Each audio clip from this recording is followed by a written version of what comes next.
Bem-vindo ao Fundo da Taça, um podcast onde o comum vira filosofia de fim de garrafa. Eu sou a Agnes e aqui a gente vai brindar ideias que ninguém pediu, mas a gente quer falar.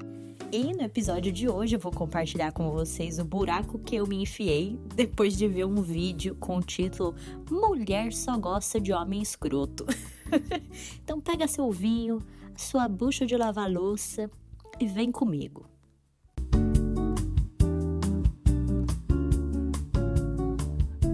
Gente, eu gosto muito da Beta Boechat, né? Inclusive, se vocês não conhecem o canal no YouTube dela, recomendo muito. Eu acho ela super engraçada, ela fala sobre temas que são bem cotidianos, assim, mas ela traz algumas reflexões. E eu vi esse vídeo, né? Mulher só gosta de cara escroto, no canal dela. E é basicamente um vídeo em que uma mulher no TikTok, ela faz um desabafo de como ela não gosta de homens bonzinhos, né? Eu vou trazer aqui aspas no homens bonzinhos, tá? E durante o vídeo, a Beta fala sobre o livro O Banquete de Platão. E eu, na minha vasta ignorância, não fazia ideia do que era isso, eu fui pesquisar. E, de repente, eu me vi em um milhão de vídeos e lendo coisas sobre o que era o amor, questões filosóficas. De toda essa loucura, eu tive vários pensamentos, várias ideias, e aí eu quero tentar, tentar te trazer nessa jornada comigo. Então, espero que vocês gostem e que faça um pouco de sentido. E se não fizer também, me ajudem aí, comentem e deem a sua opinião, tá bom? Vamos lá. Então, vamos começar falando sobre o Banquete.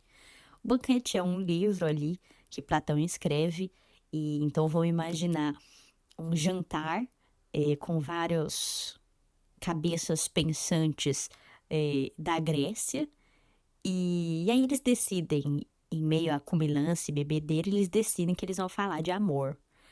E aí, Aristófanes, que é um dramaturgo, ele decide que vai, para falar o que é amor, ele vai contar uma historinha.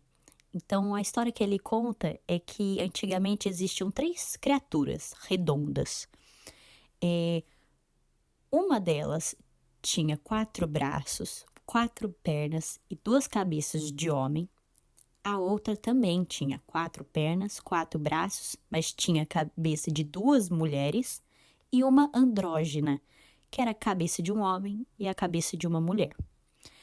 Eles brigaram lá com Zeus e Zeus cortou essas criaturas no meio. E desde então a gente busca a nossa cara metade, não é mesmo? Para nos completar.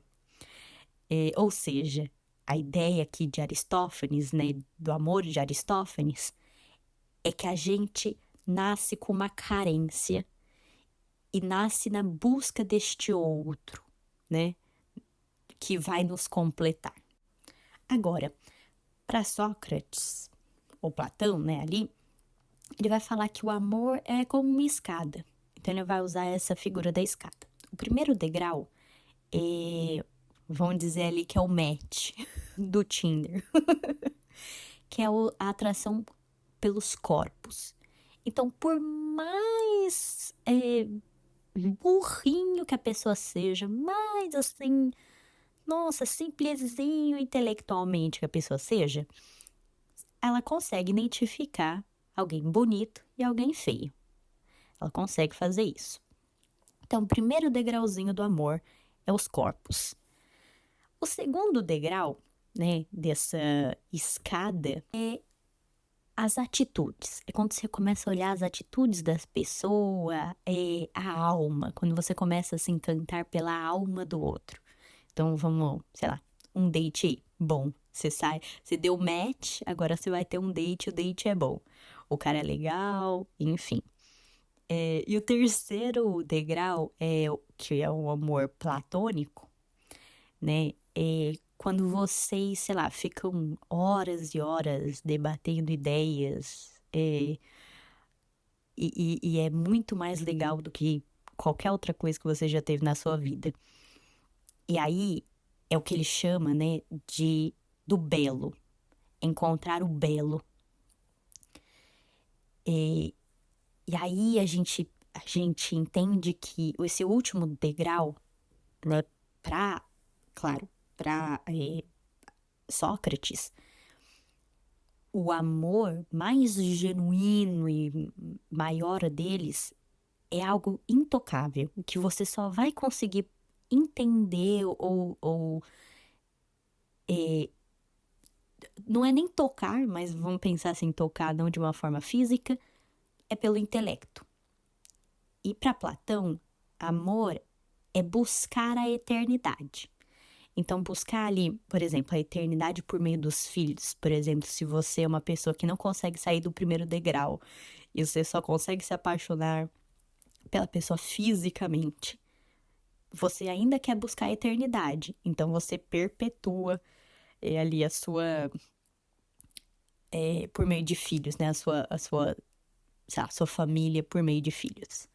Aí, se você já consegue subir outros degraus, assim, você já pensa na eternidade talvez como trazer alguma ideia, uma obra imortal, né? Uma obra que a história vai ficar marcada na história, tá?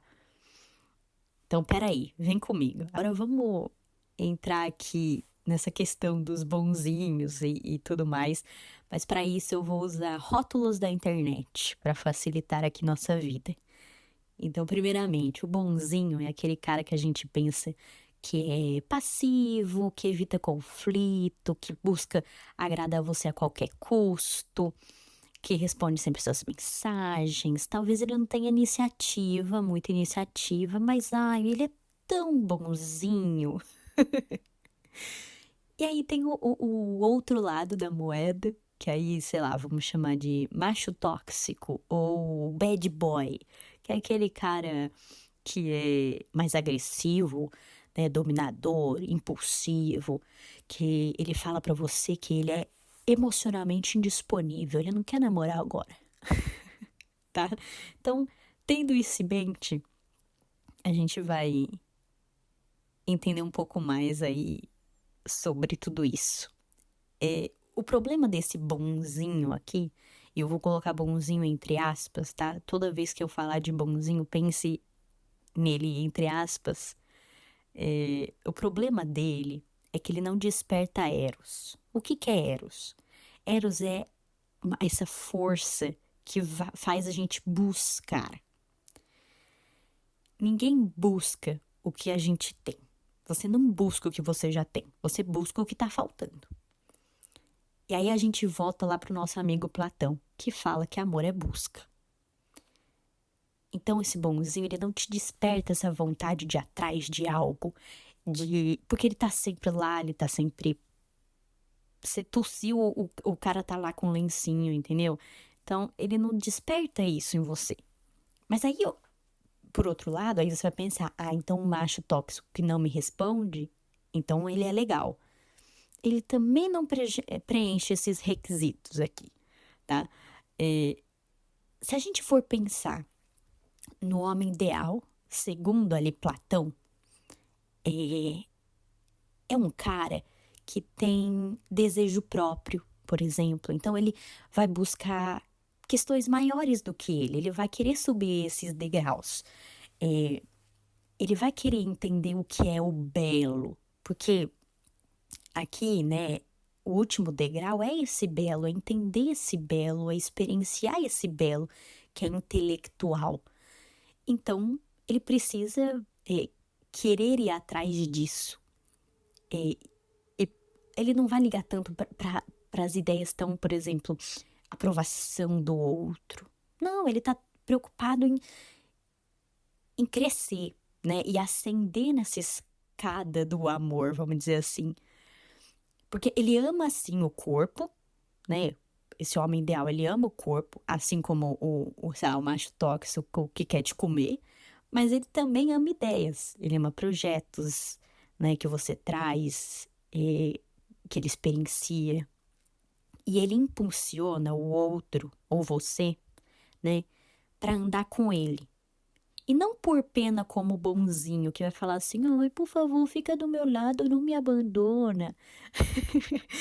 Ele vai te impulsionar por uma conexão, assim, intelectual mesmo. De falar, meu, vamos atrás de coisas, vamos experienciar momentos, enfim. E aí entra, né, nessas questões que me deparei quando eu comecei a pensar em tudo isso. Tá, ok. Se o bonzinho não tem eros, né, não tem essa força, e o macho tóxico tem até essa força, eh, esse eros, mas ele é corrompido, né, vamos dizer assim. Qual que é quem é esse homem ideal, né? O que seria então o ideal ali? Será que existe, né? E aí, sei lá, pensando aqui, eu cheguei na conclusão que não existe, mas vem comigo se você achar que existe, por favor, me avise, né? Mas a ideia ali desse homem, talvez, ideal, ou perto do ideal, é o homem que eu vou chamar de íntegro, que é aquele cara que consegue juntar essa força sem violência do macho tóxico, né? A sensibilidade,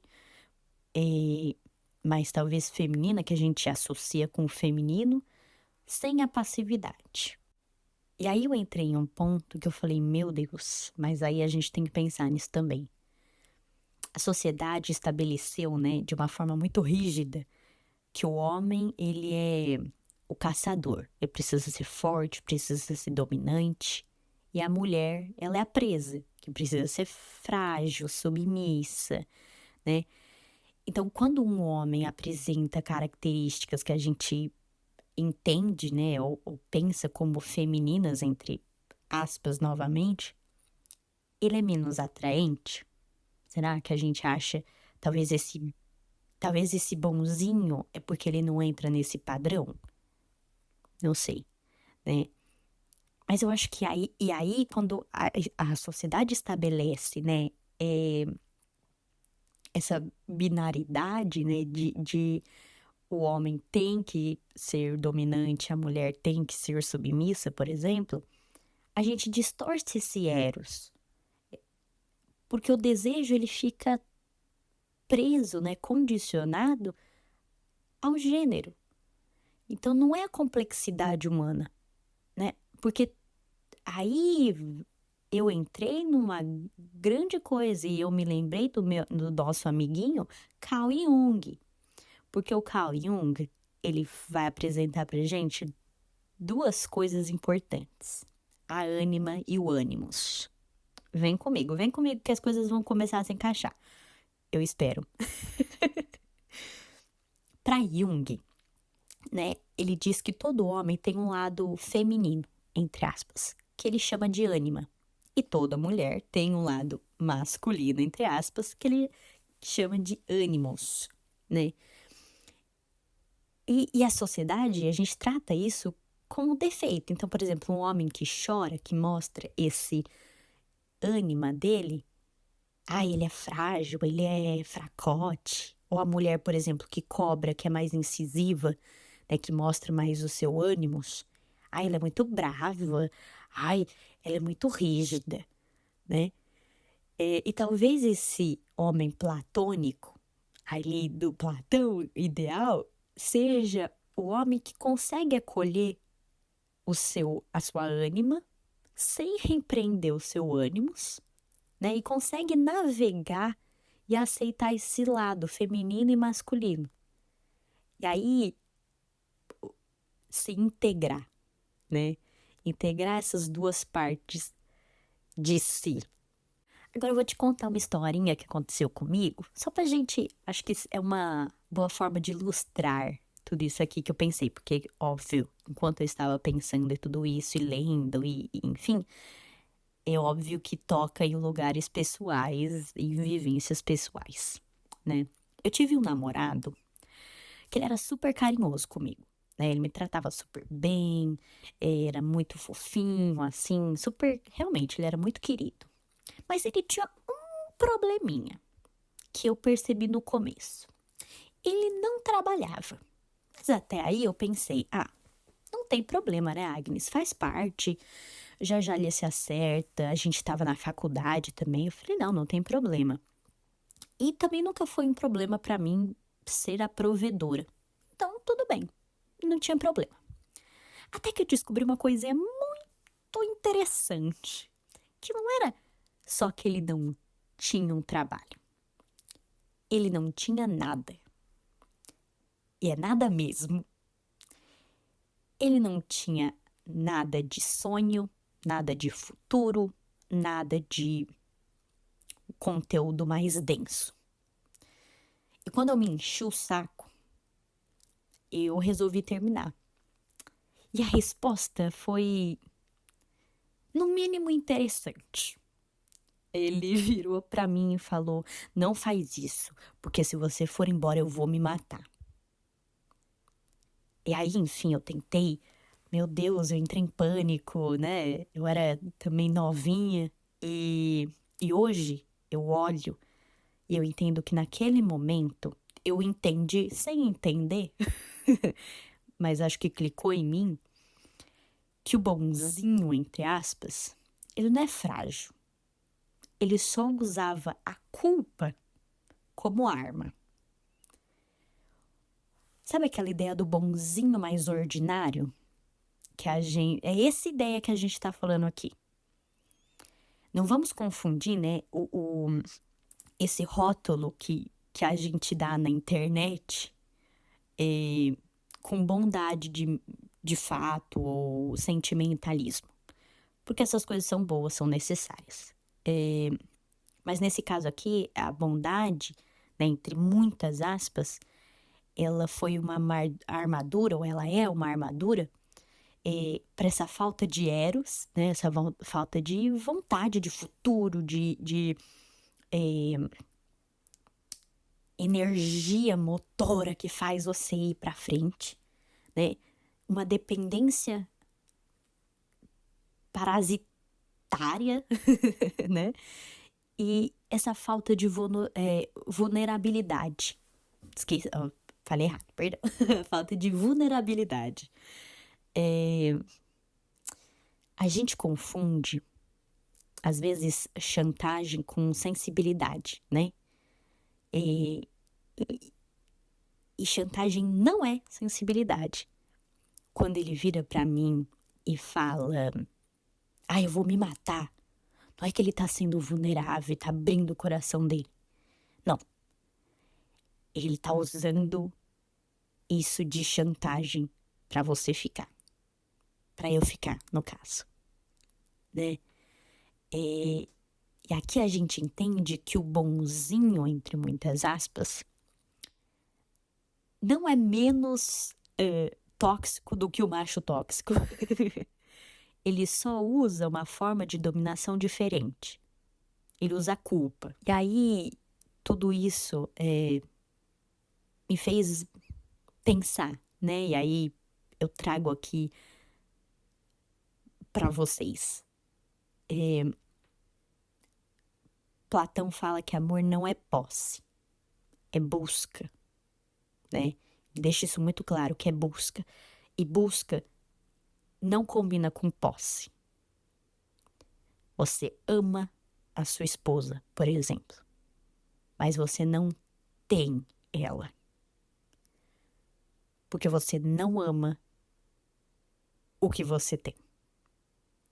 E será que a gente só começa a buscar, né, a ir atrás dessa grande busca desse eros, quando internamente a gente já está integrado?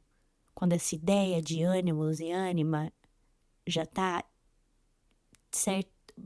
certamente ou meio basicamente estabelecido? Porque talvez aquela metade da laranja, né, ali que Zeus arrancou da gente, não está no outro. Está na gente. Bom, não sei.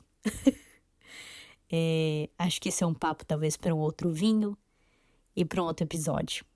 Eu espero que vocês tenham curtido e comentem aí o que vocês acham, se vocês já caíram em armadilhas de bonzinhos, se você gosta de homens bonzinhos, se você atrai homens bonzinhos, ou prefere machos tóxicos? Me fala aí o que você acha e vamos conversar mais sobre isso. Muito obrigada e tchau, tchau.